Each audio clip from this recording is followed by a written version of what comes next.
Viral pria di Ponorogo tutup jalan dengan tembok, kesal sering dikucilkan warga.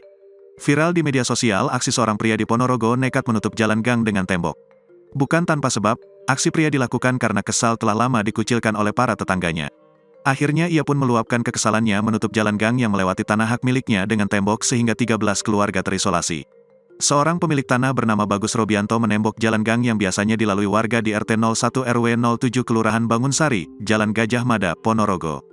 Dia menembok jalan gang yang melewati tanah hak miliknya lantaran kesal selama ini dia dan keluarga kerap dikucilkan warga sekitar. Dalam video yang beredar, gang kecil yang berada di area komplek itu ditutup dengan tembok beton cukup tinggi. Hal ini membuat 13 keluarga tidak bisa keluar masuk ke area rumahnya, karena sama sekali tidak bisa lewat. Bagus mengatakan warga sekitar meminta tanah dipecah sertifikat menjadi jalanan umum. Warga itu meminta untuk tanah yang telah sertifikat ini dipecah menjadi jalan umum, tapi tidak ada upaya yang baik, ujar Bagus. Bagus mengatakan dirinya sejak beberapa tahun dikucilkan oleh warga-warga di gang tersebut sehingga memutuskan untuk menutup gang.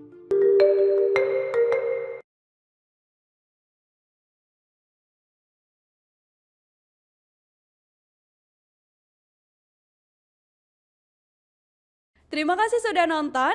Jangan lupa like, subscribe, dan share ya.